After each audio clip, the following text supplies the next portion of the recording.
ভারতবর্ষের ইতিহাসে মুঘল সাম্রাজ্য এক স্বর্ণোজ্জ্বল অধ্যায় রচনা করেছিল।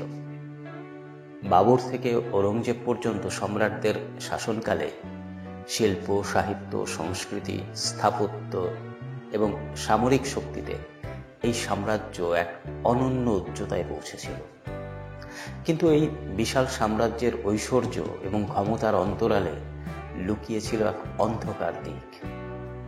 সিংহাসনের উত্তরাধিকার নিয়ে নৃশংস কোন্দল, গভীর ষড়যন্ত্র এবং রক্তক্ষয়ী ভ্রাতৃঘাতী সংঘাত। মুঘলদের মধ্যে সিংহাসনের উত্তরাধিকারের কোনো সুস্পষ্ট এবং অলঙ্ঘনীয় আইন না থাকায় প্রত্যেক রাজপুত্রের মধ্যেই সম্রাট হওয়ার উচ্চাকাঙ্ক্ষা জন্মাত। ফলে পিতার মৃত্যুর পরে বা অনেক ক্ষেত্রে জীবিত অবস্থাতেই ভাইয়ে ভাইয়ে, এমনকি পিতা পুত্রের মধ্যেও ক্ষমতার জন্য যে নির্মম লড়াই শুরু হতো, তা মুঘল ইতিহাসের এক কলঙ্কময় অধ্যায়। এই ভিডিওতে আমরা মুঘল রাজবংশের সিংহাসন কেন্দ্রিক সেই সব কোন্দল, চক্রান্ত, গুপ্ত হত্যা ও হত্যাকাণ্ডের এক বিস্তারিত চিত্র তুলে ধরব।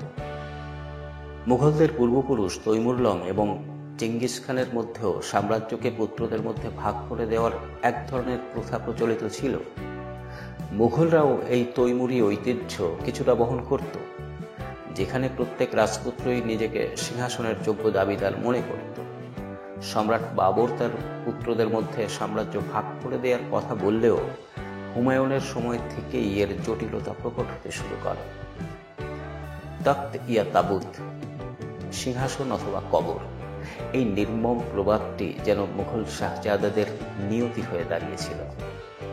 এই অস্পষ্টতা এবং যোগ্যতমের জয় নীতি পরবর্তীকালের সকল সংঘাতের মূল কারণ। বাবরের মৃত্যুর পর হুমায়ুন সিংহাসনে বসলেও তার ভাই কামরান মির্জা, আসকারি মির্জা এবং হিন্দাল মির্জা বিভিন্ন সময়ে তার বিরুদ্ধে বিদ্রোহ ঘোষণা করেন। কামরান কাবুল ও কান্দাহারের শাসনকর্তা ছিলেন এবং পাঞ্জাবও দখল করে নেন। তিনি হুমায়ুনের প্রতি আনুগত্যের ভান করলেও প্রায়শই বিরুদ্ধাচরণ করতেন। শেরশাহ সূরির কাছে হুমায়ুনের পরাজয় এবং নির্বাসনের পিছনে তার ভাইদের অসহযোগিতা এবং বিশ্বাসঘাতকতাও অনেকাংশে দায়ী ছিল। পরবর্তীতে হুমায়ুন যখন পারস্যের শাহের সাহায্যে ঋতরাজ্য পুনরুদ্ধারের চেষ্টা করেন, তখনও তাকে ভাইদের বিরোধিতার সম্মুখীন হতে হয়।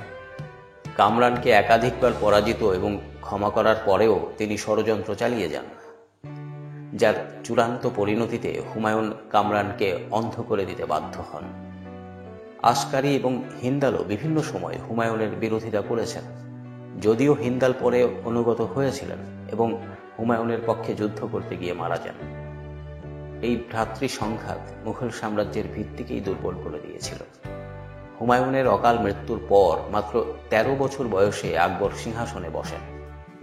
বৈরাম খানের অভিভাবকত্বে তিনি ধীরে ধীরে ক্ষমতা সুসংহত করেন।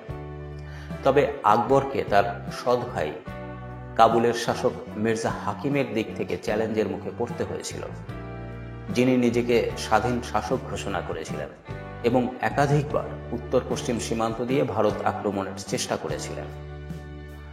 আকবর সাফল্যের সাথে এই বিদ্রোহ দমন করেন। এছাড়াও প্রভাবশালী আমির ওমরাহ এবং আত্মীয় স্বজনের বিদ্রোহ তাকে কঠোর হস্তে দমন করতে হয়েছিল। আকবরের দীর্ঘ এবং স্থিতিশীল শাসনের কারণে তার সময়ে সিংহাসন নিয়ে বড় ধরনের রক্তক্ষয়ী সংঘাত ঘটেনি। তবে তার পুত্র সেলিমের পরে, যিনি জাহাঙ্গীর নামে সিংহাসনে আরোহণ করেন, তার বিদ্রোহ তার শাসনের শেষ দিকে কিছুটা অশান্তির সৃষ্টি করেছিল। আকবরের মৃত্যুর পর সেলিম নুরউদ্দিন মোহাম্মদ জাহাঙ্গীর উপাধি ধারণ করে সিংহাসনে বসেন। কিন্তু তার সিংহাসন আরোহণের কিছুদিন পরেই তার জ্যেষ্ঠ পুত্র শাহজাদা খসরু বিদ্রোহ করেন। খসরু ছিলেন আকবরের প্রিয় পাত্র এবং দরবারের একাংশ অভিজাত তাকে সম্রাট হিসেবে দেখতে চেয়েছিলেন। লাহোরের কাছে এক যুদ্ধে খসরু পরাজিত এবং বন্দী হন। জাহাঙ্গীর তাকে প্রথমে কারারুদ্ধ করেন এবং পরে অন্ধ করে দেন। কথিত আছে শাহজাদা খুররমের প্ররোচনায় বা সম্মতিতে পরে খসরুকে হত্যা করা হয়। জাহাঙ্গীরের রাজত্বের পরবর্তী সময়ে তার প্রিয়তমা পত্নী নূরজাহানের প্রভাব অত্যন্ত বৃদ্ধি পায়। নূরজাহান তার পূর্ববর্তী স্বামীর ঔরসজাত কন্যা লাডলি বেগমের সাথে জাহাঙ্গীরের কনিষ্ঠ পুত্র শাহরিয়ারের বিবাহ দেন।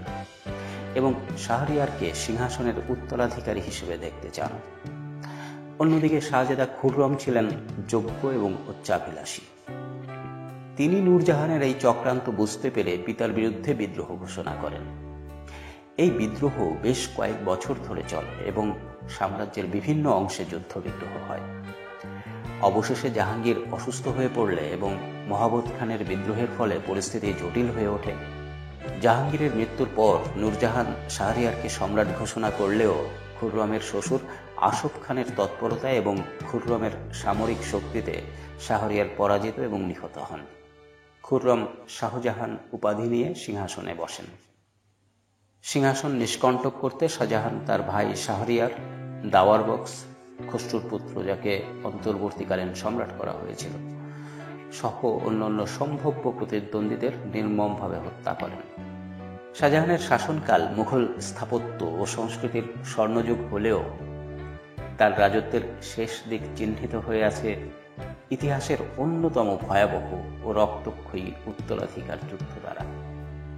শাহজাহানের 4 পুত্র দারা শিকো, শাহ সুজা, আওরঙ্গজেব এবং মুরাদ বক্স প্রত্যেকেই ছিলেন প্রাপ্তবয়স্ক, অভিজ্ঞ এবং নিজ নিজ প্রদেশের শাসনকর্তা। জ্যেষ্ঠ পুত্র হিসেবে দারা শিকো শাহজাহানের প্রিয় পাত্র এবং কার্যত উত্তরাধিকারী। তিনি উদারপন্থী, সুফি ভাবধারায় বিশ্বাসী এবং বিভিন্ন ধর্মশাস্ত্রে পণ্ডিত ছিলেন। কিন্তু তিনি ছিলেন অহংকারী এবং সামরিক ও প্রশাসনিক দূরদর্শিতার অভাব ছিল। শাহ সুজা ছিলেন বাংলার শাসনকর্তা, সাহসী যোদ্ধা কিন্তু আমোদ প্রমোদে মত্ত থাকতেন। আওরঙ্গজেব ছিলেন দাক্ষিণাত্যের শাসনকর্তা, অত্যন্ত বিচক্ষণ, কূটনীতিতে পারদর্শী, ধর্মনিষ্ঠ এবং কঠোর পরিশ্রম। তার সামরিক প্রতিভা ছিল প্রশ্নাতীত। মুরাদ বক্স ছিলেন গুজরাটের শাসনকর্তা, সাহসী কিন্তু অপরিণামদর্শী ও মদ্যপ। 1657 সালে শাহজাহান গুরুতর অসুস্থ হয়ে পড়লে তার মৃত্যু সংবাদ ছড়িয়ে পড়ে এবং সঙ্গে সঙ্গে 4 পুত্রের মধ্যে সিংহাসন দখলের লড়াই শুরু হয়ে যায়। আওরঙ্গজেব ও মুরাদ নিজেদের মধ্যে একটি জোট গঠন করেন। শাহ সুজা নিজেকে বাংলার স্বাধীন সুলতান ঘোষণা করে আগ্রার দিকে অগ্রসর হন। দারা শিকোর পুত্র সুলাইমান শিকো এবং রাজা জয় সিংহের বাহিনী বাহাদুরপুরে শাহ সুজাকে পরাজিত করে। আওরঙ্গজেব ও মুরাদের সম্মিলিত বাহিনী উজ্জয়িনীর কাছে ধর্মাট নামক স্থানে দারা শিকোর পক্ষে প্রেরিত মহারাজা যশবন্ত সিংহ এবং কাসিম খানের বাহিনীকে শোচনীয়ভাবে পরাজিত করে। এই পরাজয় দারা শিকোর জন্য একটি বড় আঘাত ছিল। ধর্মাটের বিজয়ের পর আওরঙ্গজেব ও মুরাদের বাহিনী আগ্রার দিকে অগ্রসর হয়। আগ্রার অদূরে সামুগর প্রান্তরে দারা শিকোর মূল বাহিনীর সাথে তাদের নির্ণায়ক যুদ্ধ হয়। এই যুদ্ধে দারা শিকোর রণকৌশলের অভাব, তার বাহিনীর কিছু সেনাপতির বিশ্বাসঘাতকতা যেমন খলিলুল্লাহ খানের এবং আওরঙ্গজেবের উন্নত রণকৌশল এবং নেতৃত্বের কারণে দারা শোচনীয়ভাবে পরাজিত হন। পরাজিত দারা প্রথমে আগ্রা, পরে দিল্লি ও পাঞ্জাবের দিকে পলায়ন করেন। সামুগরের যুদ্ধের পর আওরঙ্গজেব আগ্রা দুর্গ দখল করে পিতা শাহজাহানকে বন্দী করেন। শাহজাহান জীবনের বাকি 8 বছর আগ্রা দুর্গে বন্দী অবস্থায় কাটান। এদিকে আওরঙ্গজেব চক্রান্ত করে মুরাদকে মদ্যপ অবস্থায় বন্দী করেন এবং গোয়ালিয়র দুর্গে পাঠিয়ে দেন। পরবর্তী সময়ে এক পুরনো হত্যাকাণ্ডের অভিযোগে মুরাদকে মৃত্যুদণ্ড দেওয়া হয়। শাহ সুজা পুনরায় শক্তি সঞ্চয় করে এলাহাবাদের কাছে খাজুয়া নামক স্থানে আওরঙ্গজেবের সম্মুখীন হন। এই যুদ্ধেও আওরঙ্গজেব জয়লাভ করেন। পরাজিত সুজা আরাকানের দিকে পালিয়ে যান এবং সেখানেই তার সপরিবারে করুণ পরিণতি হয়। আরাকান রাজার সাথে মতবিরোধের ফলে নিহত হন বলে কথিত আছে। দারা শিকো আজমিরে দেওয়াই গিরিপথে শেষবারের মতন আওরঙ্গজেবের বিরুদ্ধে প্রতিরোধ করার চেষ্টা করেন, কিন্তু পুনরায় পরাজিত হন। এরপর তিনি সিন্ধ এবং গুজরাটের দিকে পালিয়ে যান। শেষে মালিক জীবন নামে এক আফগান সর্দারের বিশ্বাসঘাতকতায় তিনি ধরা পড়েন। তাকে শৃঙ্খলিত অবস্থায় দিল্লিতে এনে অপমানজনকভাবে ঘোরানো হয় এবং কাজীদের ফতোয়া অনুযায়ী ধর্মত্যাগী হিসেবে মৃত্যুদণ্ড দেওয়া হয়। তার ছিন্ন মস্তক ঔরঙ্গজেবের কাছে পাঠানো হয়েছিল এবং তার পুত্র সুলাইমান শিকোকেও গোয়ালিয়র দুর্গে আফিম খাইয়ে ধীরে ধীরে হত্যা করা হয়। এইভাবে এক দীর্ঘ রক্তক্ষয়ী ও নির্মম উত্তরাধিকার যুদ্ধের মাধ্যমে আওরঙ্গজেব তার সকল প্রতিদ্বন্দ্বীকে সরিয়ে আলমগীর উপাধি ধারণ করে মুঘল সিংহাসনে আরোহণ করেন। এই যুদ্ধ শুধুমাত্র পরিবারের মধ্যেই সীমাবদ্ধ ছিল না, বরং সমগ্র সাম্রাজ্যের প্রশাসনিক এবং অর্থনৈতিক কাঠামোকে নাড়িয়ে দিয়েছিল। আওরঙ্গজেব নিজে ভ্রাতৃহত্যার মাধ্যমে সিংহাসনে বসেছিলেন, তাই তিনিও তার পুত্রদের নিয়ে সর্বদা সন্দিহান ছিলেন। তার পুত্র শাহজাদা আকবর রাজপুতদের সাথে মিলিত হয়ে পিতার বিরুদ্ধে বিদ্রোহ করেছিলেন, কিন্তু সফল হন এবং পারস্যে পালিয়ে যান। আওরঙ্গজেব তার দীর্ঘ শাসন আমলে সাম্রাজ্য বিস্তার এবং ধর্মীয় কঠোরতা আরোপ করলেও তার মৃত্যুর পর মুঘল সাম্রাজ্যের দুর্বলতা প্রকট হয়ে ওঠে। তিনি তার পুত্রদের মধ্যে সাম্রাজ্য ভাগ করে দেওয়ার একটি উইল করে গিয়েছিলেন, কিন্তু তা উত্তরাধিকার যুদ্ধ ঠেকাতে পারেনি। 1707 সালে আওরঙ্গজেবের মৃত্যুর পর তার 3 জীবিত পুত্র মুয়াজ্জম, শাহ আজম এবং কামবক্সের মধ্যে সিংহাসন নিয়ে যুদ্ধ শুরু হয়। আগ্রার কাছে জাজাউ নামক স্থানে মুয়াজ্জম এবং আজম শাহের মধ্যে যুদ্ধ হয়, যেখানে আজম শাহ পরাজিত এবং নিহত হন। মুয়াজ্জম প্রথম বাহাদুর শাহ উপাধি নিয়ে সিংহাসনে বসেন। বাহাদুর শাহ দাক্ষিণাত্যের কামবক্সকে পরাজিত এবং হত্যা করেন। প্রথম বাহাদুর শাহ অপেক্ষাকৃত উদার হলেও তার রাজত্বকাল ছিল স্বল্প, 1712 সাল পর্যন্ত। তার মৃত্যুর পর পরিস্থিতি আরো খারাপ হয়। তার 4 পুত্র জাহানদার শাহ, আজিমুসান, রফিউসান, জাহান শাহ, এদের মধ্যে পুনরায় উত্তরাধিকারের যুদ্ধ শুরু হয়, যেখানে আমির ওমরাহদের ভূমিকা অত্যন্ত গুরুত্বপূর্ণ হয়ে ওঠে। জুলফিকার খান নামক এক শক্তিশালী আমিরের সাহায্যে জাহানদার শাহ তার ভাইদের পরাজিত এবং হত্যা করে সিংহাসনে বসেন, কিন্তু তিনি ছিলেন অকর্মণ্য ও বিলাসী, যা সাম্রাজ্যকে আরো দুর্বল করে দেয়। জাহানদার শাহের পর সৈয়দ ভ্রাতৃদ্বয় আবদুল্লাহ খান এবং হুসেন আলী খান নামে 2 প্রভাবশালী আমিরের উত্থান ঘটে, যারা কিং মেকার হিসেবে পরিচিতি লাভ করেন। তারা জাহানদার শাহকে পরাজিত এবং হত্যা করে আজিমুসানের পুত্র ফারুকশিয়ারকে সিংহাসনে বসান 1713 সালে। কিন্তু ফারুকশিয়ারও তাদের নিয়ন্ত্রণ থেকে বের হওয়ার চেষ্টা করলে সৈয়দ ভ্রাতৃদ্বয় তাকে প্রথমে অন্ধ এবং পরে হত্যা করেন।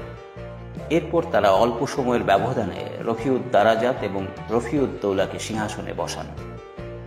এরা অসুস্থতার কারণে শীঘ্রই মারা যান। অবশেষে তারা মুহাম্মদ শাহকে সম্রাট করেন। মুহাম্মদ শাহ দীর্ঘকাল রাজত্ব করলেও তিনি ছিলেন দুর্বল প্রকৃতির এবং আমোদ প্রমোদে মত্ত থাকতেন। তিনি অবশেষে সৈয়দ ভ্রাতৃদ্বয়কে হত্যা করতে সক্ষম হন, কিন্তু ততদিনে সাম্রাজ্যের বিভিন্ন অংশে বিদ্রোহ দেখা দেয়, আঞ্চলিক শক্তিগুলো স্বাধীন হয়ে ওঠে এবং 1739 সালে নাদির শাহের মতন বিদেশি শক্তির আক্রমণ মুঘল সাম্রাজ্যের কফিনে শেষ পেরেকটি পুঁতে দেয়। মুহাম্মদ শাহের পর নামমাত্র মুঘল সম্রাটরা যেমন আহমদ শাহ, দ্বিতীয় আলমগীর, দ্বিতীয় শাহ আলম দিল্লির সিংহাসনে আসীন ছিলেন, কিন্তু তাদের ক্ষমতা ছিল অত্যন্ত সীমিত। তারা প্রায়শই বিভিন্ন গোষ্ঠী এবং মারাঠাদের হাতের পুতুলে পরিণত হয়েছিলেন। এই সময়েও গুপ্ত হত্যা এবং সিংহাসনচ্যুত করার ঘটনা ঘটতে থাকে। উদাহরণস্বরূপ দ্বিতীয় আলমগীরকে তার উজির ইমাদুল মুলুক হত্যা করেছিলেন। মুঘল সিংহাসনের উত্তরাধিকার নিয়ে এই নিরন্তর রক্তক্ষয়ী সংঘাত, চক্রান্ত এবং হত্যাকাণ্ড সাম্রাজ্যের পতনকে ত্বরান্বিত করেছিল। একটি শক্তিশালী এবং সুস্পষ্ট উত্তরাধিকারের নীতির অভাব, শাহজাদাদের সীমাহীন উচ্চাকাঙ্ক্ষা এবং দরবারের নোংরা রাজনীতি মুঘলদের সেই গৌরবোজ্জ্বল ইতিহাসকে কালিমালিপ্ত করেছে। জাঁকজমকপূর্ণ মুঘল দরবারের আড়ম্বরপূর্ণ পর্দার অন্তরালে যে ক্ষমতার খেলা চলত, তা ছিল নির্মম, নিষ্ঠুর এবং রক্তস্নাত। ইতিহাসের প্রতিটি ধাপ যেন ভ্রাতৃরক্তে রঞ্জিত হয়ে উঠেছিল, যা অবশেষে এই বিশাল সাম্রাজ্যের পতন ডেকে আনে। এই ইতিহাস আমাদের দেখায় আভ্যন্তরীণ ঐক্য এবং স্থিতিশীলতার অভাব কিভাবে একটি শক্তিশালী সাম্রাজ্যকেও ধ্বংসের দ্বার প্রান্তে নিয়ে যেতে পারে।